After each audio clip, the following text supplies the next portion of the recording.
ইতিমধ্যে অনেক ভাই ব্রাদার কমেন্ট করছেন বা জানতে চাইতেছেন যে এগ্রিকালচার ভিসা ইটালিতে আইসা কাগজ করতে কতদিন লাগতে পারে, কিভাবে কাগজ পাইমু, আমি কি বৈধ হইতে পারুম কিনা, তারপর আমি কি ব্যবসা বাণিজ্য করতে পারুম কিনা, তারপর আমি গাড়ি চালাইতে পারুম কিনা, তারপর আমি গাড়ি টিপ মারতে পারুম কিনা, বিস্তারিত অনেক ধরনের অনেক প্রসঙ্গ নিয়ে আমার অলরেডি আমার কাছে অনেক কমেন্ট আসছে এবং মেসেঞ্জারও পার্সোনালভাবে আপনারা নক করছেন।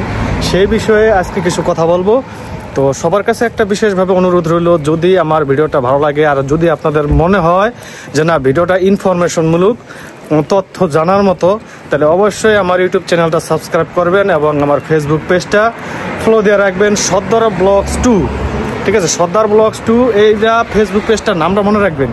অলরেডি কিন্তু অনেকে ফ্যাক আইডিতে কিন্তু আমার নামে অনেক ফ্যাক আইডি খোলা হয়েছে, অনেকের সাথে যোগাযোগ করা হয়, অনেকের সাথে টাকা পয়সা লেনদেন ভুলের সাথে করেন না, আপনি কিন্তু প্রতারণার শিকার হইবেন। যারা আমার মেসেঞ্জারে মেসেজ করেন তারা অন্তত জানেন আমি মেসেজটা পর্যন্ত দেখি না ভাই, কারণ আমি জানি যে মেসেজ যদি দেখতাম আমার বদনাম আরও অনেক বেশি হয়ে যেত। ঠিক আছে, আমি আরও 2023 সালে মেসেঞ্জারের উত্তর তেমন একটা দিতাম, কিন্তু ওই যে তারপর থেকে আমি কোনো মেসেঞ্জারে কারোর সাথে যোগাযোগ করি না। ঠিক আছে, আমি কারোর সাথে কোনো কথা বলি না, যোগাযোগ করি না, এই বিষয়ে আপনারা সাবধান থাকবেন। যদি বর্তমান ডিজিটাল যুগ AI সফটওয়্যার দেয়া আমার ভয়েস আমার এগুলা সব নকল করে ফেলাইব, কিন্তু আমার পেজটা তো নকল করতে পারবো না। আমার প্লেসে সবসময় দেখবেন সর্দার ব্লগস 2-তে ফলোয়ার্স আছে কতজন, প্রায় 2,30,000 থেকে 31,000 ফলোয়ার্স আছে আমার এই সর্দার ব্লগস 2-তে। যে ওরা যদি সফটওয়্যার দিয়ে আমার ভয়েস বা চেহারা যদি ওরকম করতে পারে, কিন্তু আমার পেজটা তো নিতে পারতেছে না, এই বিষয়ে আপনারা সতর্ক থাকবেন। যাই হোক, এগ্রিকালচার বিষয়ে যদি আপনারা এখানে আসেন, বর্তমান সিস্টেমটা এটা আগেও আসছিল, যদি আমরা এগুলা করতাম না, যে কন্ট্রাক্টের যে বিষয়টা, ঠিক আছে, কিন্তু লিগেল হওয়ার যে পদ্ধতি এটা কিন্তু বর্তমান আমাদের জন্য খুব সহজ বা ইজি করে দিছে।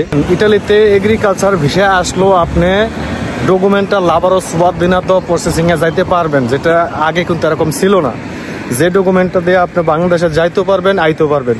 তো এটা আপনার করণীয় কি? যখন আপনি এগ্রিকালচার ভিসা ইটালিতে ঢুকবেন, আপনার সর্বপ্রথম হচ্ছে মালিকের সাথে যোগাযোগ রেখে যার মাধ্যমে আইছেন তাকে মালিকের সাথে এমনভাবে যোগাযোগ করতে বলেন যেন আসলে 7 দিনের ভিতরে যাতে আপনার পেয়ারপুত্রায় নিয়ে যায়। ঠিক আছে, তো ওখানে পেয়ারপুত্রা নিয়ে গেলে পেয়ারপুত্রা থেকে ওরা একটা ডেট দেবো, ওই ডেট অনুযায়ী মালিক থাকবো, আপনি থাকবেন। ওই জায়গায় যাওয়ার পর দেখা যায় মালিক আবার কন্ট্যাক্ট করবো, কন্ট্রাক্ট সব কিছু যখন করা হইব তখন এই কাগজপত্রগুলো আপনার পোস্ট অফিসে ছাড়তে হইব। ঠিক আছে, পোস্ট অফিসে ছাড়ার পর আপনি পোস্ট অফিস থেকে আপনার ফিঙ্গার একটা ডেট দেব, যে ফিঙ্গারপ্রিন্টটা থানায় কস্তুরায় যায় আপনার ফিঙ্গারপ্রিন্টটা দিতে হইব। ঠিক আছে, তো এই ফিঙ্গারপ্রিন্টটা অনেক শহর হয়ে আছে অনেক দ্রুত পায়, অনেক শহর আছে একটু লেট হয়। এইটার উপর ডিপেন্ড করবো যে আপনার ডকুমেন্টটা কতদিন পর পাইবেন।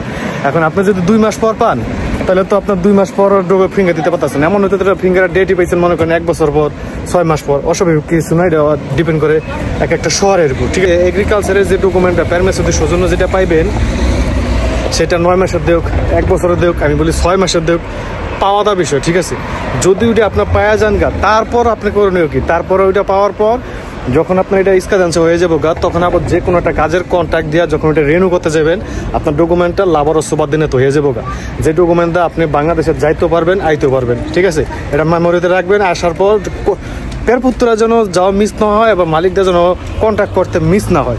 এগ্রিকালচারে যাওয়ার পর আমরা কি ব্যবসা বাণিজ্য করতে পারবো? জি ভাই, এগ্রিকালচার আসার পর আপনার যখন ডকুমেন্ট হয়ে যাবো, যখন আপনার লাভারও সুবাদিনে তো পেয়ে যাবেন গা, তখন আপনি মন চাইলে ব্যবসা বাণিজ্য যা মন চাই করবেন, এটা সম্পূর্ণ আপনার ব্যাপার। ঠিক আছে, তারপর অনেকে বলে বাড়িতে আমরা কি ড্রাইভিংয়ে টিপ মারতে পারুম, মানে খ্যাপ মারতে পারুম, যেটা বাংলা ভাষায় সহজভাবে বলি। দেখেন, ইটালিতে গাড়ি যে আপনার পার্সোনাল যে গাড়ি, এই গাড়ি দেওয়ার টিপ মারার কোনো অনুমোদন নাই। ঠিক আছে, যারা মারে এটা আনলিগেল মারে।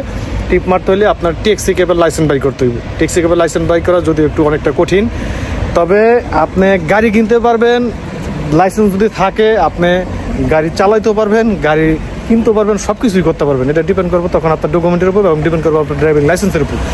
এবং যদি আপনার কাছে বাংলাদেশি কোনো ড্রাইভিং লাইসেন্স বা কোনো ইন্টারন্যাশনাল ড্রাইভিং লাইসেন্স থাকে, সেই ড্রাইভিং লাইসেন্সটা আপনি ইটালিতে 1 বছর পর্যন্ত বৈধভাবে লিগ্যালভাবে গাড়ি চালাতে পারবেন। 1 বছর পর আপনার কিন্তু এটা ভ্যালিডটা থাকবে না এবং 1 বছরের ভিতরে আপনার ইটালিয়ান ড্রাইভিং লাইসেন্স নিতে হইব। ঠিক আছে, সর্বপ্রথম চেষ্টা করেন যে এগ্রিকালচার ভিসা আসার পরও মালিকদের কন্ট্যাক্ট করে ডকুমেন্টটা রানিং করে পরে লাভের সুবাদনত করে ফেলাইতে, তারপর টুমেরও পর্যায়ক্রমে সব কিছু করতে পারবেন।